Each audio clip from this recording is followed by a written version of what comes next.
अस्सलाम वालेकुम दोस्तों। आज की इस वीडियो में हम लोग मिखाइल गोर्बाचेव की ज़िंदगी के बारे में गुफ्तगू करेंगे। 30 अगस्त 2022 को मिखाइल गोर्बाचेव, जो फॉर्मर यूएसएसआर के आखिरी प्रेसिडेंट थे, उनका इंतकाल हुआ। तो मैंने सोचा कि क्यों न उन पर एक वीडियो बनाई जाए। तो टाइम को वेस्ट किए बगैर हम वीडियो को शुरू करते हैं।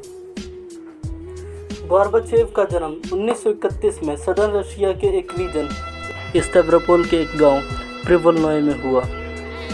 मिखाइल गोर्बाचेव जब छोटे थे उस वक्त जोसेफ स्टालिन की हुकूमत थी और जोसेफ स्टालिन बहुत ही ज़्यादा जालिम इंसान थे।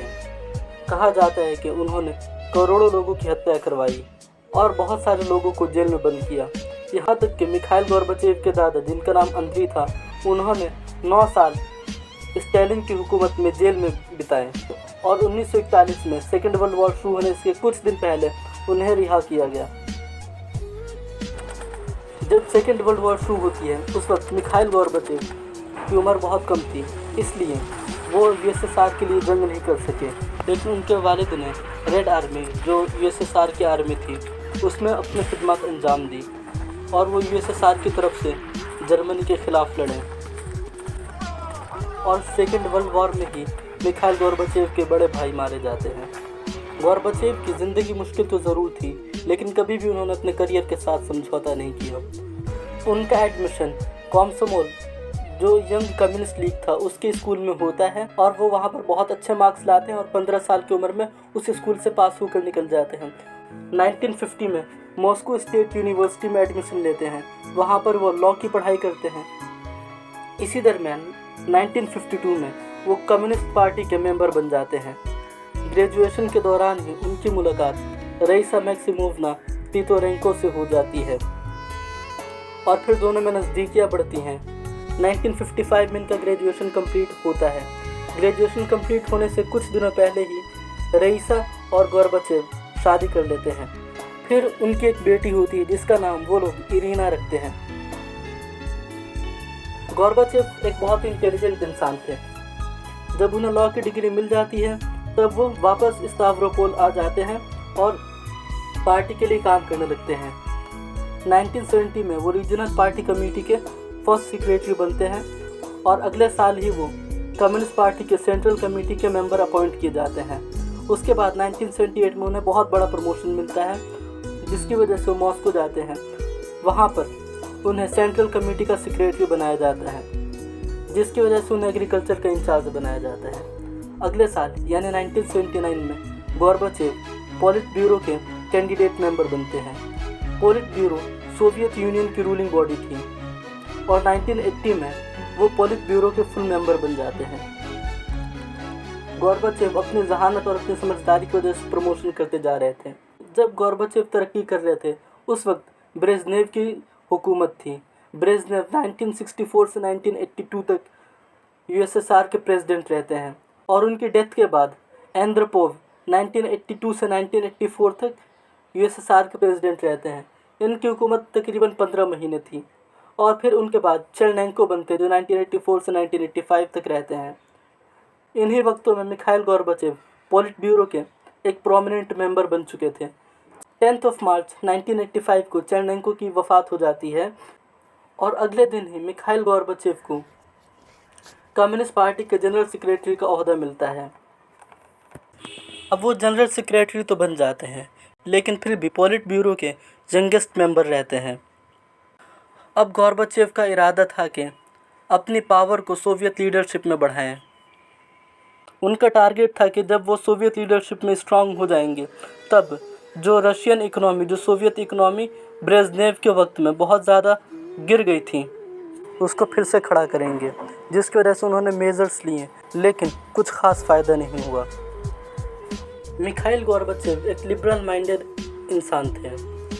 गोर्बाचेव से पहले जो सोवियत लीडर्स आए थे वो कंजर्वेटिव माइंडेड थे।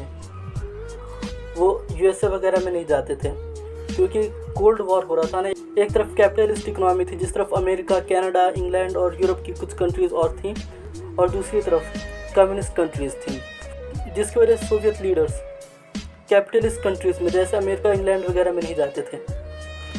लेकिन गोर्बाचेव उनसे डिफरेंट थे। वो 1966 में फ्रांस गए थे, 1967 में इटली गए थे, 1983 में कनाडा गए थे और 1984 में इंग्लैंड गए थे। उस वक्त वो कम्युनिस्ट पार्टी के लीडर नहीं बने थे। उस वक्त दुनिया 3 हिस्सों में बटी थी। कुछ कंट्रीज़ को फर्स्ट वर्ल्ड कंट्रीज़ कहा जाता था, कुछ को सेकंड वर्ल्ड और कुछ को थर्ड वर्ल्ड कहा जाता था। फर्स्ट वर्ल्ड कंट्रीज़ में सारी कैपिटलिस्ट कंट्रीज़ थी, सेकंड वर्ल्ड कंट्रीज़ में सारे कम्युनिस्ट कंट्रीज़ जैसे कि यूएसएसआर, क्यूबा और चाइना वगैरह, और थर्ड वर्ल्ड कंट्रीज़ में इंडिया, सऊदी अरब, इजिप्ट वगैरह थी, जिनको नॉन अलाइंड कहा जाता था। वो ना कैपिटलिस्ट थी और ना कम्युनिस्ट इकोनॉमी थी।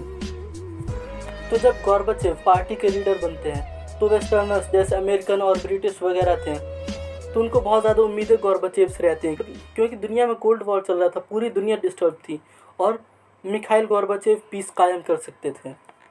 जब मिखाइल गॉर्बाचेव अपना ऑफिस संभालते हैं तब उनके सामने बहुत ज़्यादा फाइनेंशियल प्रॉब्लम्स थी जो यूएसएसआर झेल रहा था। पहली प्रॉब्लम ये थी कि इकोनॉमी का बुरा हाल था, और दूसरी प्रॉब्लम ये थी कि सोवियत यूनियन बहुत ज़्यादा खर्च हथियार लगते हैं।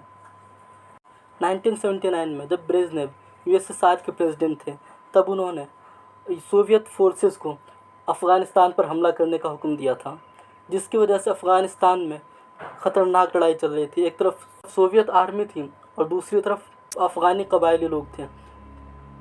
अब जब इन दोनों के बीच में लड़ाई चल रही थी तब अमेरिका को एक मौका दिखाई देता है कि वो यूएसएसआर को हरा दें। इसकी वजह से अमेरिका जो अफ़गानी कबायली लोग थे जो यूएसएसआर के फौजियों से लड़ रहे थे उनको फंडिंग देना शुरू करता है और उनको हथियार देना शुरू करता है। यूएसए और यूएसएसआर डायरेक्टली नहीं लड़ रहे थे, बल्कि दोनों के बीच में प्रॉक्सी वॉर हो रहा था। एक तरफ सोवियत यूनियन से अफ़गानिस्तान लड़ रहा था, अफ़गानिस्तान के पीछे यूएसए था, जिसकी वजह से अफ़गानिस्तान में 9 साल तक लड़ाई होती रहती है और रशियंस बहुत बेरहमी से लोगों को मार रहे थे और बहुत ज़्यादा जुल्म कर रहे थे। नुकसान तो अफ़गानिस्तान का भी हो रहा था और यूएसएसआर का भी, लेकिन ब्रेज़नेव, उनके बाद एंड्रोपोव और फिर उनके बाद चेरनेंको, ये यूएसएसआर को अफ़गानिस्तान से बाहर नहीं निकालना चाहते थे, क्योंकि यूएसएसआर एक सुपर पावर थी और अफ़गानिस्तान एक गरीब और कमज़ोर देश। अब अगर वो अपने फोर्सेस को अफ़गानिस्तान से बाहर निकाल देते, उन्हें डर था कि दुनिया को क्या मुँह दिखाएंगे, क्योंकि उन्हें बहुत ज़्यादा शर्मिंदगी होती। फिर जब गॉर्बाचेव लीडर बनते हैं, कुछ वक्त तक उन्हें भी इस बात का डर था कि अगर वो अपने फोर्सेस को अफ़गानिस्तान से निकाल देते हैं तो फिर शर्मिंदगी बहुत होगी। लेकिन 1988 में एग्रीमेंट होता है, जिसके बाद फरवरी 1989 तक सारी सोवियत फोर्सेस पूरी तरीके से अफ़गानिस्तान से निकलकर अपने देश वापस चली जाती हैं, जिसकी वजह से यूएसएसआर को अफ़गानिस्तान के सामने हार माननी पड़ती है और फिर कम्युनिस्ट को बहुत ज़्यादा शर्मिंदगी महसूस होती है, क्योंकि एक कमज़ोर और गरीब देश ने एक सुपर पावर को हरा दिया था जो बहुत बड़ा देश था। गॉर्बाचेव फॉरेन पॉलिसी को इम्प्रूव करना चाहते थे, लेकिन डोमेस्टिक इशूज़ बहुत ज़्यादा थे, जिसकी वजह से वो डोमेस्टिक मैटर्स में ही उलझ कर रह गए।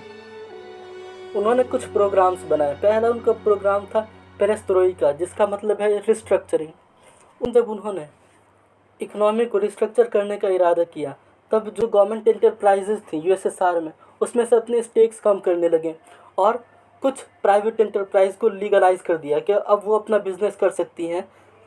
इस तरीके से प्राइवेट एंटरप्राइज भी होगी जो पहले नहीं थी और गवर्नमेंट एंटरप्राइज भी रही। लेकिन जो गॉर्बाचेव के मेजर्स थे वो एक तरीके से एंटी सोशलिज्म थे, लेकिन फिर भी वो खुद को मार्क्स और लेनिन का लॉयल फॉलोअर बताते थे, वफादार बताते थे। वो कहते थे कि वो सिर्फ कम्युनिस्ट सिस्टम को रिफॉर्म करना चाहते हैं, क्योंकि 70 सालों में यूएसएसआर की इकोनॉमी बहुत ख़राब हो गई है।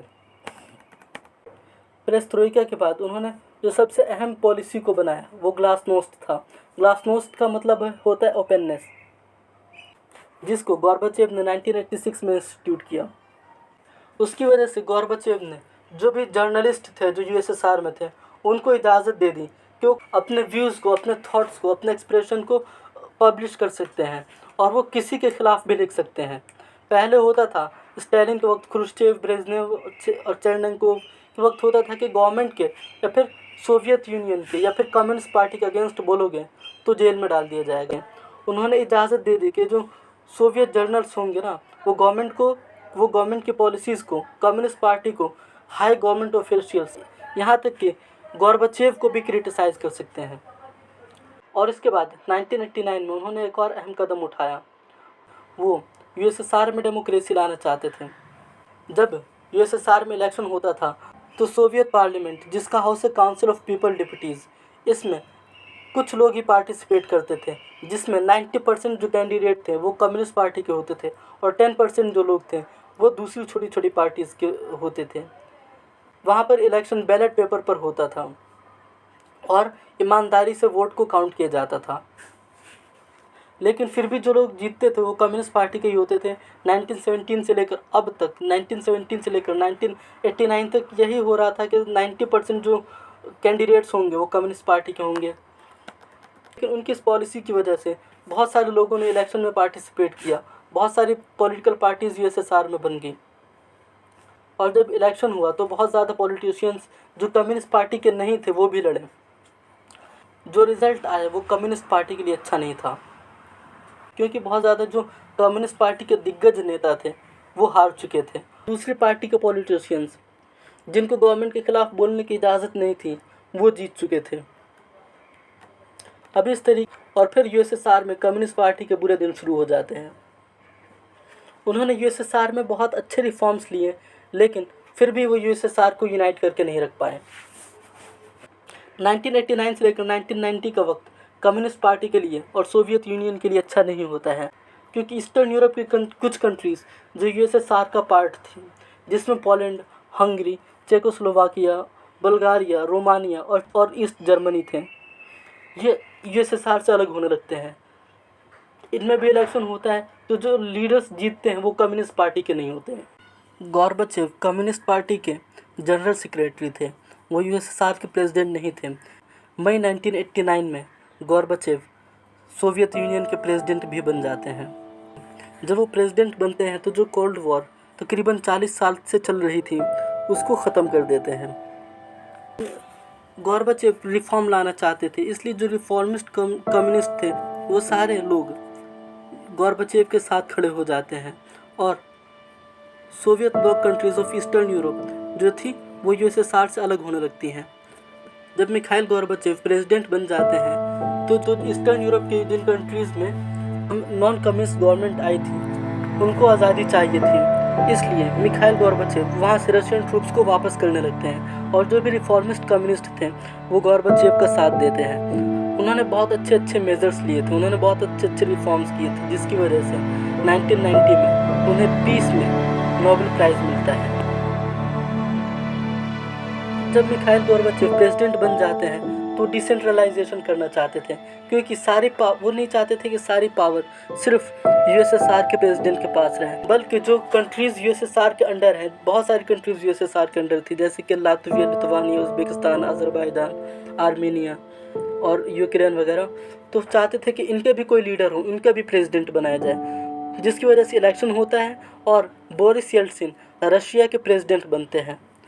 रशिया यूएसएसआर का पार्ट था, तो यूएसएसआर के प्रेसिडेंट गॉर्बाचेव रहते हैं और रशिया के प्रेसिडेंट बोरिस येल्सिन रहते हैं। गॉर्बाचेव के इन रिफॉर्म्स की वजह से बहुत सारे कंजर्वेटिव कम्युनिस्ट उनको पसंद नहीं करते थे और उन्होंने फिर उनके खिलाफ़ साजिशें करना शुरू कर दी, जिसकी वजह से 19 अगस्त से लेकर 21 अगस्त 1991 तक, यानी 2 दिन तक, उनकी पूरी फैमिली को हाउस अरेस्ट करके रखा। उस वक्त रशिया के प्रेसिडेंट बोरिस येल्सिन थे, उन्होंने गॉर्बाचेव को बचा लिया और गॉर्बाचेव आज़ाद हो जाते हैं और फिर से अपना ऑफिस संभाल लेते हैं और अपनी ड्यूटीज़ को कंटिन्यू करते हैं। लेकिन पहले जो यूएसएसआर के प्रेसिडेंट्स के पास पावर होती थी वो गॉर्बाचेव के पास नहीं रही। वो कम्युनिस्ट पार्टी से रिज़ाइन दे देते हैं और सेंट्रल कमेटी जो उन्होंने बनाई थी उसको डिसबैंड कर देते हैं और जो कम्युनिस्ट पार्टी के पास सेंट्रल पावर था उसको भी ख़त्म करते हैं। और जो यूएसएसआर के अंडर कंट्रीज़ थी जिनको कॉन्स्टिट्यूएंट रिपब्लिक्स कहा जाता था, उनको इजाज़त दे दी कि वो अपने गवर्नमेंट बना सकते हैं। अब कम्युनिस्ट पार्टी सारी कंट्रीज़ पर अकेले हुकूमत नहीं करेगी। उनके रिज़ाइन देते ही सोवियत गवर्नमेंट कोलैप्स हो जाती है, उसके पास कुछ पावर नहीं रहती है और बोरिस येल्सिन यूएसएसआर में एक पावरफुल लीडर की तरह उभर रहे थे। दिसंबर 25, 1991 में मिखाइल गॉर्बाचेव ने सोवियत यूनियन के प्रेसिडेंसी से भी रिज़ाइन कर दिया और उसी दिन उन्होंने ऐलान भी कर दिया कि अब सोवियत यूनियन नहीं रहेगा, और उसी दिन सोवियत यूनियन भी कोलैप्स हो जाता है, सोवियत यूनियन डिसइंटीग्रेट हो जाता है, जिसकी वजह से सारी कंट्रीज़ जो यूएसएसआर के अंडर थी वो आज़ाद हो जाती हैं। और रशिया के प्रेसिडेंट बोरिस येल्सिन रहते हैं। 1996 में प्रेसिडेंट का इलेक्शन होता है, गोर्बाचेव इलेक्शन लड़ते हैं, लेकिन गोर्बाचेव को 1% से भी कम वोट मिलता है और फिर वो पॉलिटिक्स से पूरी तरीके से दूर हो जाते हैं। और बोरिस येल्सिन के बाद व्लादिमीर पुतिन बनते हैं रशिया के प्रेसिडेंट।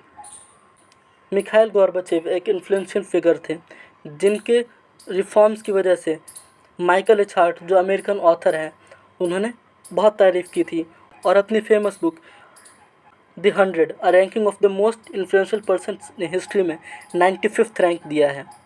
30 अगस्त 2022 को मिखाइल गोर्बाचेव का निधन हो चुका है।